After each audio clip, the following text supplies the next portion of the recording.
about kind of how we got to the choice of the adoption process, because it took a while to get here. I have to apologize for my beard and my long hair on top there. That's not long to anybody. Anyways, because I'm letting it grow out so I can get a clean shave before I leave tomorrow morning. So tomorrow morning I will be 4.5 years ago, I found out I was pregnant with our third. And everything was great. Everything was perfect. We found out we were having a little girl. We were super excited to have another one. And then I went in for my 20-week appointment. And for some reason, they just called me back to do the sonogram real quick. And they like rushed through the sonogram because they're like, oh, let's just do it and then we'll bring the rest of the family back. And so that appointment, we had found out that her heart had stopped. And so we met with the doctor to kind of see how we'd go about with it. He said that I can, what were the choices? To either let nature take its course and just see if, my body would deliver the baby on its own. The second was kind of like an abortion procedure, and that didn't feel right either. And the third was to be induced. So I went through normal labor, normal contractions. It's good. I feel like it's a good thing people don't know what a miscarriage is. Well, I didn't, at least. Why? Before. What do you mean I did? Why? What? No, why do you think it's good? Well, because, until we're sitting in there and he's giving the options, I'm like, you have to have the baby still? Like, yeah, that is the worst. Because you still go through every single step. You're in the hospital, you're waiting, you're sitting, I'm waiting. She's, getting all these things happening to her, and then you have the baby, and no happiness. Yeah, it was really, Whoa. It was hard. It was 13 hours of contractions, like a normal labor. But at the end of it, it was not a happy time. Although I do remember when I did have her, it was probably the most peaceful feeling probably ever in my life. That it was like the entire delivery room was dead silent. It was just like you could hear a pin drop, but at the same time, like you could hear like the most incredible sound at the same time. I don't know really how to explain it. So she was 20, I was 20 weeks along with Harper. We did name her Harper Kate. And that was really hard. That was a very hard time to go through that. I didn't kind of know, I felt like at times I didn't know how to even breathe. I didn't know how to think correctly. And it took a couple months to kind of click out of it. So, and there is nothing to prepare, definitely nothing to prepare a guy for any of that. It's I don't think there's anything to prepare for anybody, yeah, any part of the family. A few months later, I ended up getting pregnant again. Once we were in the clear that we can start trying again, we got pregnant again with number 4, and everything was looking great. Found out we were having another girl. The doctor that I was seeing at the time, he just said, come in whenever you're down in this area, and just to ease your mind, we'll do the heart tones. So I went in there probably every other week to every week, just whenever I was down in that area, and I would just pop in. The nurse would just quickly do heart tones, and then I'd be on my way. So I didn't have to have an appointment. I never saw the doctor. And so I was down in that area doing some shopping for the day, and I had Stella with me, and we just hopped in. This is 9 months after we had Harper.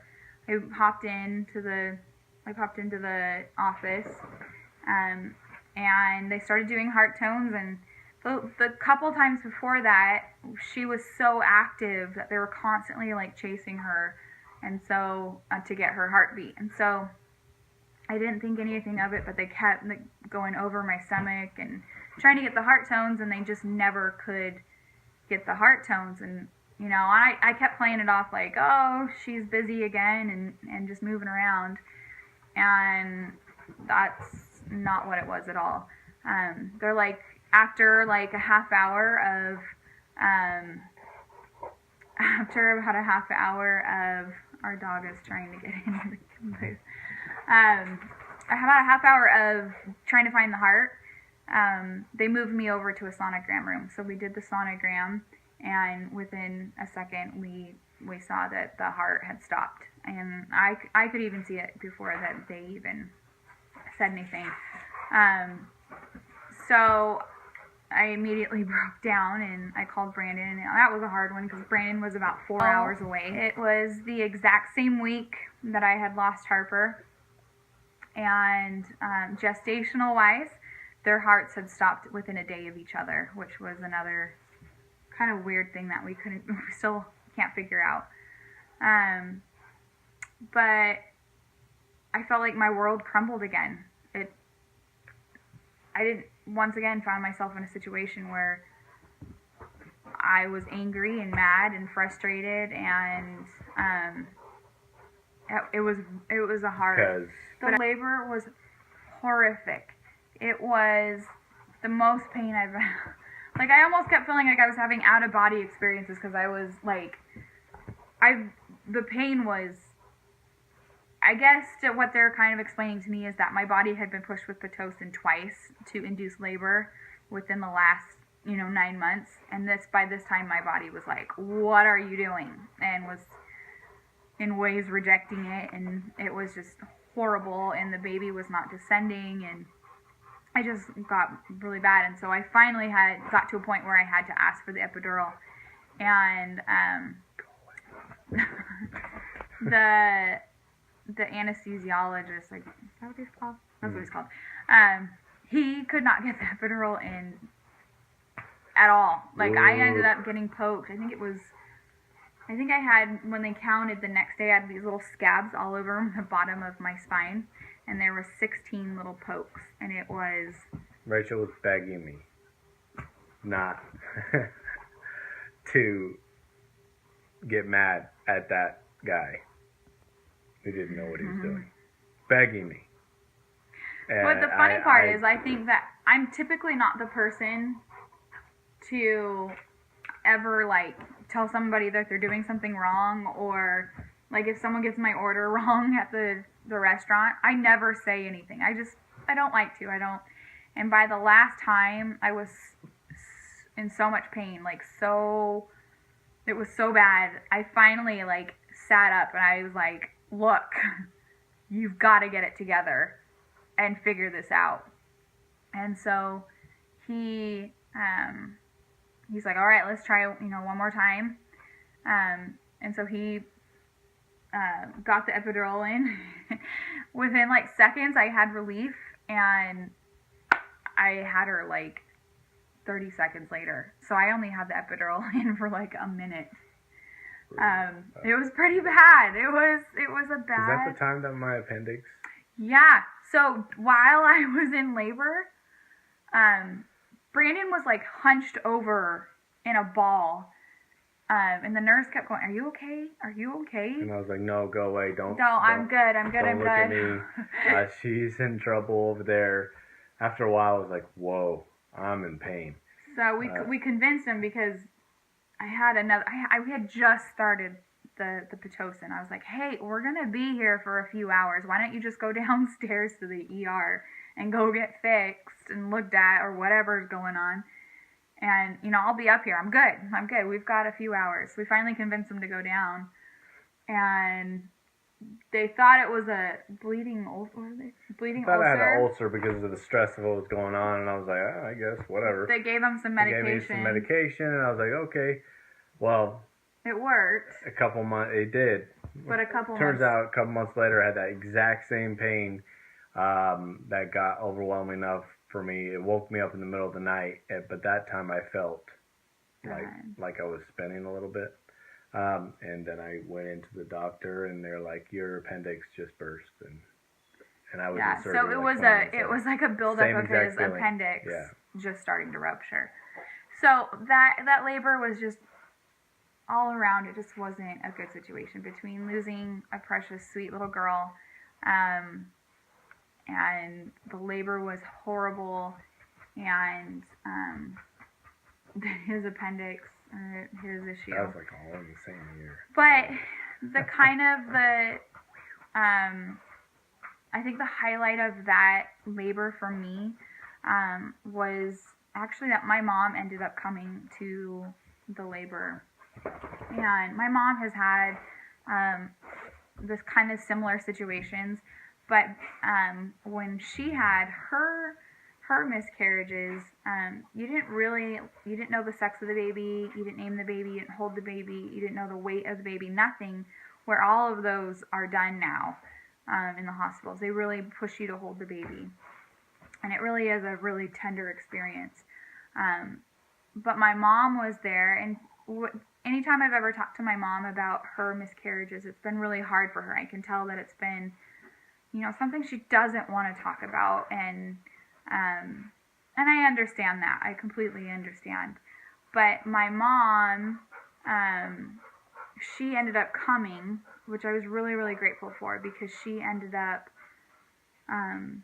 making it for the delivery, and I just felt like her, and we named her, our little girl, Quincy, and I felt like they had a really strong little connection. My mom just, couldn't keep her eyes off of her, and just, anytime that they took her to weigh her or to get her dressed or whatever, my mom went with her, and I just felt like this little tender